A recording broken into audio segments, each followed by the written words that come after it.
विकास करत आहे ना म्हणून जोरदार भारत माता की भारतीय जनता पार्टीचा कोणी हात वर करू भारतीय जनता पार्टीचा वा। आता खऱ्या अर्थाने शंकनाथ झाला। सर्वप्रथम मी आमचे नेते आणि भंडारा गोंदिया जिल्ह्याचं ज्यांनी कायापालट केलं तसे स्वर्गीय महादेवरावजी शिवणकर साहेब आणि आमचे भंडाराचे माजी आमदार आणि ज्यांनी या भंडारा पवनीचा मोठा विकास केला असे रामचंद्रजी अवसरे साहेब यांना श्रद्धांजली अर्पण करतो। आणि आज आपल्या इथे या कार्यकर्ता मेळाव्यामध्ये आणि या दिवाळी मिलन कार्यक्रमात इथे आवर्जून उपस्थित झालेले आपल्या जिल्ह्याचे लोकप्रिय नेते ए बाबा थांबून जा बरं थांबून जा ए थांबू सकेल थांबू खाली खाली खाली जा बसा आरामात। लोकप्रिय पालकमंत्री सन्माननीय पंकजभाऊ भोयर साहेब इथे उपस्थित, माजी खासदार सन्माननीय सुनील भाऊ मेंढे, आपल्या गोंदिया भंडाराचे संपर्क प्रमुख माननीय बाळाभाऊ अंजनकर, भारतीय जनता पार्टी भंडारा जिल्ह्याचे अध्यक्ष माननीय अशुभाऊ गुंडाने, आमचे नेते आणि भंडारा जिल्हा दूध संघाचे अध्यक्ष माननीय विलासभाऊ काटेकाय, माझे मित्र आणि पवनी नगर परिषदचे माजी नगराध्यक्ष मोहनभाऊ सुरकर, आता नुकतेच शिवसेनेपासून आपल्या पक्षामध्ये भारतीय जनता पार्टीमध्ये प्रवेश केलेले आणि विश्व हिंदू परिषदचे भंडाराचे अध्यक्ष माननीय जाकी भैया रावलानी, जिल्हा परिषद सदस्य सुवर्णाताई मुंगाटे, पल्लवीताई समरीत, सानू बेगजी, राजेंद्रजी फुलबांदे, धनराजजी जिपकाटे, वामनजी भेद्रे, महेंद्रजी निंबारते, डॉक्टर संदीपजी शृंगार, विवेकजी नखाते, अविनाशजी ब्राह्मणकर, आपल्या भारतीय जनता पार्टी महिला अध्यक्ष माहेश्वरीताई नेवारे, निर्मलाताई तलमाले, सीमाताई पडोले, सुरेशजी अवसरे, देवीदासजी राऊत, शिवाभाऊ मुंगटे, संदीपजी नगरधंदे, तिलकजी वैद्य, प्रकाशजी गुर्जेकर, भगवानजी बावनकर, डॉक्टर विजयताई नंदुरकर, माननीय डॉक्टर राजेशजी नंदुरकर, भावनाताई वैद्य, आदरणीय मंच आणि इथे मोठ्या संख्येने उपस्थित सर्व भारतीय जनता पार्टीचे सर्व पदाधिकारी बंधू भगिनींनो मित्रांनो, आता ज्याप्रमाणे सुरेशभाऊ अवसरेंनी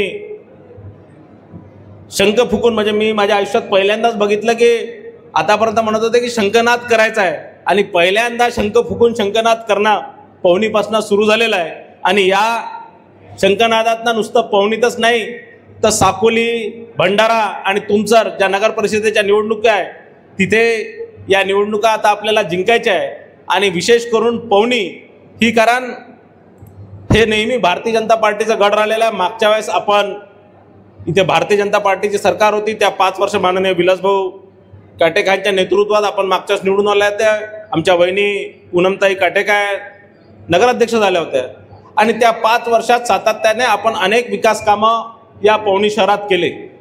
त्यात पाणी पुरवठा योजना असणार किंवा भुयारी गटर योजना असणार, या सगळ्या योजना माननीय विलासभाऊ काटेकांच्या प्रयत्नाने इथे मंजूर झाले आणि मोठ्या प्रमाणात निधी, जवळपास 38 कोटी रुपयाची निधी माननीय मुख्यमंत्री देवेंद्र फडणवीस साहेबांनी त्यावेळेस मंजूर केली होती आणि अनेक कामं आपल्या पवनी नगर परिषदमध्ये आपण मंजूर करून आणले। ई लायब्ररी असणार 1 कोटी रुपयाची, किंवा आपले शहीद प्रफुल्ल मोहकर यांच्या स्मारकाच्या विकासासाठी जवळपास 70 लक्षाची निधी असणार, टेकडी सौंदर्य करण्यासाठी 5.5 कोटीची निधी असणार, नाली बांधकामासाठी जवळपास 5 कोटीची निधी असणार, सीमा वाढसाठी जवळपास 4 कोटीची निधी असणार, किंवा धनकचरा व्यवस्थापनासाठी 1 कोटीची निधी आपण या पवनी शहरासाठी मंजूर केली आणि मोठ्या प्रमाणात पवनीचा विकास करण्याचं काम आपण केलेलं आहे। आणखीन विकास कामं करणे बाकी होतं, पण त्यानंतर निवडणुका झाल्याने मागच्या 4 वर्षापासून या पवनी नगर परिषदमध्ये प्रशासकाच्या माध्यमातून काम सुरू आहे। 2016 मध्ये असं विलासभाऊंनी सांगितलं, मी इथे विधान परिषदेची निवडणूक निवडून आलो आणि त्यावेळेस विलासभाऊंना विलासभाऊने मला मदत केली, मी जाहीरपणे सांगतो की ताकदीने मदत केली.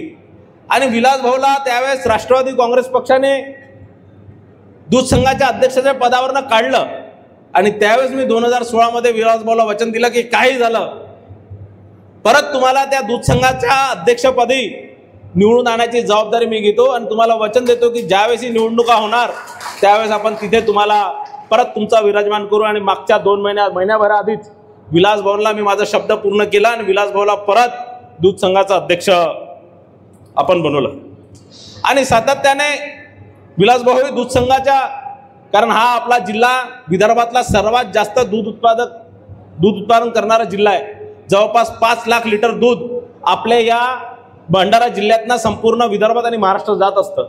आणि म्हणून कुठेतरी दूध संघाच्या माध्यमातून आपल्या दुधाला भाव मिळाला पाहिजे, आपल्या इथे चांगल्या प्रकारचं दूध विकत घेतलं गेलं पाहिजे. आणि जे दूध उत्पादक शेतकरी आहेत त्यांना चाऱ्याचं मदत असणार, गायींची मदत असणार, या प्रकारच्या अनेक योजना आपल्याला या माध्यमातून राबवायच्या आहे. आणि म्हणून आम्ही नुकतंच 2 दिवसाआधी माननीय मुख्यमंत्री साहेबांना भेटलो. त्यांनी 10 कोटी रुपये दूध संघाला देण्याकरता त्यांनी आश्वासन आपल्याला दिलं आणि ते निश्चितच येत्या 2-3 महिन्यात आपल्याला 10 कोटी रुपये इथे मिळणार आहे. आणि आपलं 5 लाख लिटर दुधाचं जे रोजचं जे उत्पादन आहे ते जवळपास 7 लाख ते 8 लाख करायचं आहे. हीच एक काम आपल्याला या दूध संघाच्या माध्यमातून करायचं. आपल्या महाराष्ट्राला 2014 ते 2019 माननीय देवेंद्रजी फडणवीस साहेब आपले मुख्यमंत्री होते आणि त्यांनी या महाराष्ट्राला विकासासोबत पारदर्शकतेचं वचन दिलं होतं. भ्रष्टाचार मुक्त महाराष्ट्र करण्याचं त्यांनी वचन दिलं होतं. आणि 2014 ते 2019 मध्ये कोणताही भ्रष्टाचार होऊ नाही देणार असं त्यांनी वचन दिलं होतं. आणि महाराष्ट्रामध्ये एक चांगलं भ्रष्टाचार मुक्त राज्य महाराष्ट्र होतं आणि महाराष्ट्राचा तो सुवर्ण काळ होता. मोठ्या प्रमाणात करोडो रुपयाचे विकास काम झाले, मोठ्या प्रमाणात संपूर्ण महाराष्ट्रात नाही तर संपूर्ण देशात सुद्धा विकास काम झाले. मोदीजी 2014 मध्ये ज्यावेळेस या देशाची धुरा त्यांनी सांभाळली त्यावेळेस त्यांनी नारा दिला होता सबका साथ सबका विकास सबका विश्वास. आणि पण सबका साथ सबका विकासाचा नारा सोबतच त्यांनी हे सांगितलं होतं आता या देशात भ्रष्टाचार होऊ देणार नाही आणि आता मैं ना खाऊंगा ना खाने दूंगा. आणि त्याच शब्दाला त्याच ब्रीदवाक्याला सोबत घेऊन आम्ही आता कोणी सोबत असलं किंवा विरोधात असला, कोणी आपल्या सोबत सहकारी असला, कोणालाही भ्रष्टाचार करू देणार नाही. विकास हा जनतेच्या पैशाने होता आणि पूर्ण 100% पैसे हा जनतेपर्यंत पोहोचला पाहिजे. त्याच्यामध्ये कुठेही कमिशन खोरी नाही झाली पाहिजे, त्याच्यामुळे कुठेही ठेकेदारांचा हिस्सा नाही राहिला पाहिजे, त्याच्यामध्ये ठेकेदारांसाठी विकास काम नसला पाहिजे तर जनतेसाठी तो विकास काम असला पाहिजे. ही कटिबद्धता आमच्यामध्ये आहे आणि तेच आम्ही करून राहणार. मागच्या भंडाराच्या दिवाळी मिलनच्या कार्यक्रमामध्ये मी म्हटलं की बाबा एक नेता 20% कमिशन घेतो, कोणतीही मंजूर नसताना कामं मंजूर करतो. आणि प्रशासकावरती मी त्यावेळेस ताशेरे ओढले होते. त्यावेळेसचे नगर परिषदचे जे सीओ आहे त्यांच्यावर मी आरोप केले होते. माननीय पालकमंत्र्यांनी ताबडतोब कारवाई केली. 2-4 दिवसात ते सस्पेंड सुद्धा होतील. पण माहित नाही, मी तर आपल्या रस्त्यावर जा रहा था, किसको मिरची लगी मैं क्या करू. आणि एकाने पत्रक वाटले. ते म्हणतात ना चोर आहे, चोर के दाढी में तिनका. तर मी कोणाचं नाव नाही घेतलं पण कोणी भलत्याने भलते पत्रक वाटून दिले की मी असं केलं मी तसं केलं. अरे मी म्हटलं मी तुमच्यावर आरोपच केले नाही, मी तुम्हाला काही म्हटलंच नाही. तुम्ही कशाला आपलं क्लॅरिफिकेशन देत फिरून राहिले, कशाला आपलं का मी नाही त्यातलं सांगून राहिले. मी तर तुमचं नावच घेतलं नाही. आणि माझ्यावर त्यांनी विकास रोखण्याचा आरोप केला. पण मी तुम्हाला सांगतो या भंडारा जिल्ह्यामध्ये मागील 10 वर्षापासून काम करत असताना सातत्याने या भंडारा जिल्ह्यातील किंवा पवनी मधले अभयारण्यातले जे गावांमध्ये ज्या अडचणी झाल्या, ज्या आपल्या गोसीकृत प्रकल्पांचे जे पुनर्वसन संदर्भातले प्रश्न सातत्याने विधान परिषदमध्ये मांडण्याचं काम केलं आणि हजारो लोकांना न्याय देण्याचं काम या माध्यमातून मी केलं. आज पुनर्वसनाचे अनेक प्रश्न होते. मागच्या 10 वर्षापासून सातत्याने माननीय मुख्यमंत्री देवेंद्र फडणवीस साहेब असतील, माननीय बावनकुळे साहेब असतील, माननीय पंकजभाऊ भोयर असतील, यांच्या मागे लागून सातत्याने ही सगळे कामं आपण करण्याचं काम केलं. या लोकांना न्याय देण्याचं काम केलं. अनेक विकास कामं सातत्याने आपल्या जिल्ह्यांमध्ये खिचून आणण्याचं आपण काम केलं. करोडो रुपयाच्या योजना एकही रुपयाचं या 10 वर्षात करोडो रुपयाचे विकास कामं या दोन्ही जिल्ह्यामध्ये आणलं. एकही रुपयाचा कोणी माझ्यावर भ्रष्टाचाराचा आरोप करू शकत नाही. एकही पैसा खाल्ल्याचा कोणी माझ्यावर आरोप करू शकत नाही. आणि एक पारदर्शकतेपणे विकास करण्याचं काम मागील 10 वर्षापासून सातत्याने आपण केलेलं आहे. भंडारा नगर परिषद मध्ये पाणी पुरवठा योजना मंजूर करणं असणार, तिथे भुयारी गटर योजना मंजूर करणं असणार, पवनीमध्ये पाणी पुरवठा योजना मंजूर करणार असणार, किंवा तुमचं असणार, साकोली असणार, या सगळ्या नगर परिषदामध्ये अनेक विकास कामं करण्याचं काम सातत्याने मी केलेलं आहे. पण एकही पैशाचा भ्रष्टाचारचा आरोप सुद्धा कोणी करू शकत नाही. इतक्या पारदर्शकतेने आपण हे सगळे कामं केलेले आहे. पवनीमध्ये जवळपास 24 कोटी रुपयाचे मागच्या विलासभाऊ काटेकर यांच्या नेतृत्वात आपण काम केले. 24 कोटी रुपये शासनाकडनं आपण मिळवून दिले. एकही पैशाचा आरोप आपल्यावर कोणी करू शकत नाही. आणि सातत्याने विकासासोबत आपल्या इथे भ्रष्टाचार मुक्त कारभार असला पाहिजे याचं काम आपण केलं. आता मागे समृद्धी एक्सप्रेस हायवे नागपूर ते मुंबई आहे, मुंबईपासून नागपूरपर्यंत आता पायदी 16 ते 18 तास लागत होता. आता 7 तासात तो समृद्धी एक्सप्रेस हायवे नागपूरपर्यंत येतो, मुंबईपासून नागपूरपर्यंत येतो. आणि तो कुठेतरी आपला भंडारा गोंदिया जिल्हा त्या मुख्य प्रवाहासोबत जुळला पाहिजे, मुंबई सारख्या आर्थिक राजधानीसोबत ते जुळला पाहिजे. म्हणून सातत्याने पाठपुरावा करून तो भंडारापर्यंत आणला आणि भंडारा ते नागपूर ते भंडारा आणि भंडारा ते गोंदिया आणि गडचिरोली नेण्याचं काम ते केलं. आज भंडारा हे सगळ्या या गोंदिया आणि गडचिरोलीचा एक कनेक्टिंग पॉइंट इथे त्या समृद्धी एक्सप्रेसचं होणार आहे. आणि मोठ्या प्रमाणात त्या कनेक्टिंग पॉइंटवरती भंडारा जवाहरनगर इथे मोठ्या प्रमाणात आता उद्योगधंदे येणार आहे.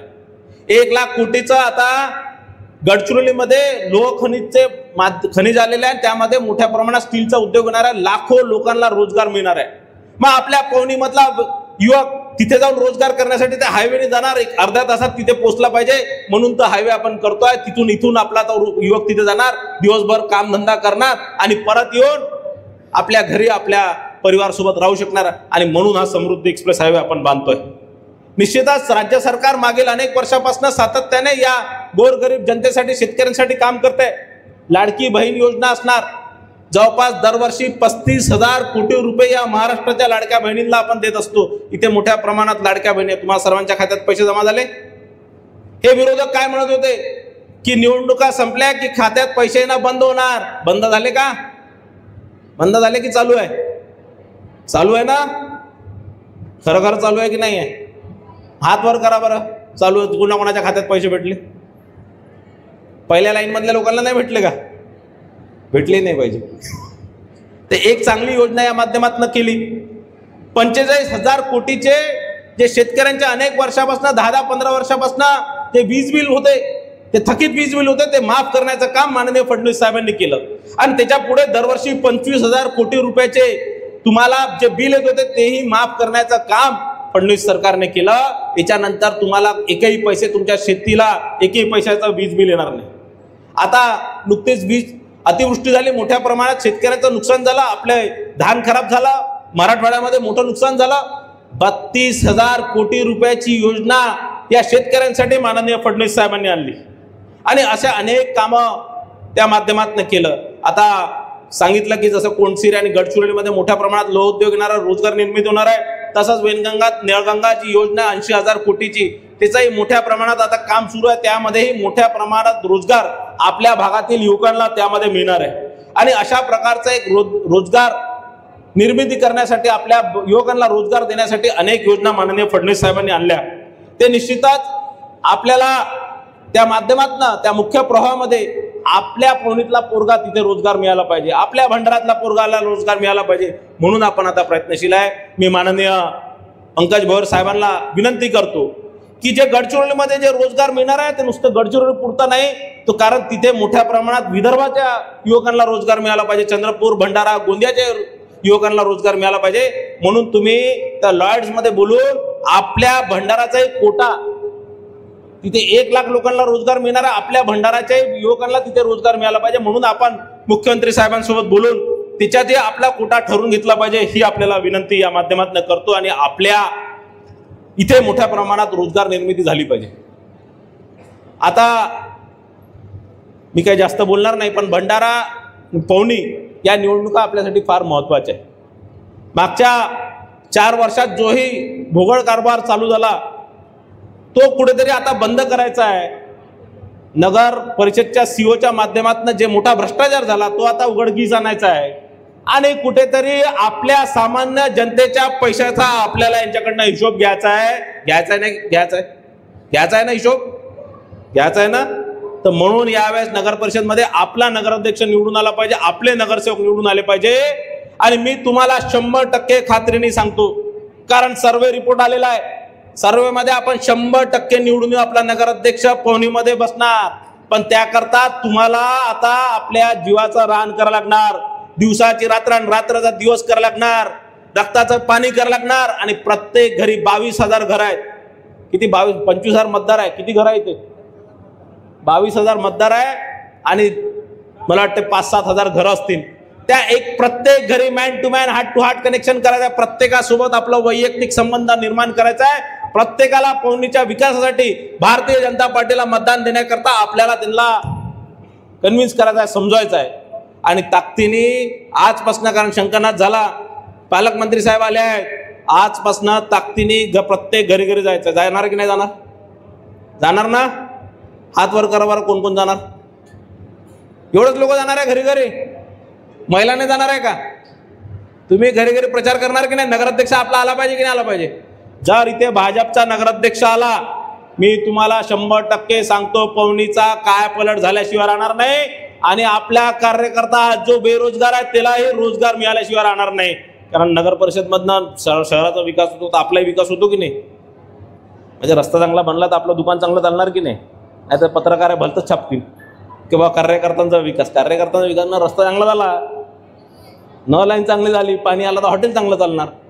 म्हणून आपल्या कार्यकर्त्यांच्या विकासासाठी आपल्याला यावेळेस नगराध्यक्ष निवडून आणायचं. आणि तुम्हाला एक सांगतो, आपल्याकडे चांगले चांगले लोक, विलास भाऊने सांगितलं तिकीट मागायचं, सगळ्यांना अधिकार आहे तिकीट मागायचा, प्रत्येकाने तिकीट मागण्याचा त्याचा अधिकार आहे. कोणताही कार्यकर्ता तो छोटा असणार, मोठा असणार, नवीन असणार, जुना असणार, त्याचा अधिकार आहे तिकीट मागण्याचा. त्यांनी निश्चितच तिकीट मागावे, ताकदीने फिरावं, सर्वेमध्ये जिचं नाव येणार त्याला तिकीट मिळणार. आणि ज्याही व्यक्तीला तिकीट मिळाले त्यासोबत सगळेजणांनी ताकदीने उभे राहून ती निवडून आणायची. मी पालकमंत्री साहेबांना सांगितलं, जर आपले सगळे नेते जर एक संघ राहिले, एक मुठ्ठी म्हणून जर राहिले, तर या पवनीमध्ये कोणत्याही पक्षाची ताकद नाही, कोणत्याही नेत्याची ताकद नाही भारतीय जनता पार्टीला पाडण्याची. आपले जास्तीत जास्त नगरसेवक, मी तुम्हाला सांगतो 20 पैकी किमान 17 नगरसेवक आपले निवडून येतील आणि नगराध्यक्ष 100% निवडून येतील. फक्त तुमच्या कार्यकर्त्यांनी मेहनत करण्याची, पुढच्या महिनाभर मेहनत करण्याची तयारी ठेवली पाहिजे. आणि सगळ्या नेत्यांनी, मंचावर बसलेल्या सगळ्या नेत्यांनी एक संघ राहून भारतीय जनता पार्टीला निवडून आणण्यासाठी प्रयत्नशील राहिला पाहिजे, हीच सर्वांना विनंती करतो आणि आपल्या भाषणाला विराम देतो. धन्यवाद. जय हिंद, जय महाराष्ट्र.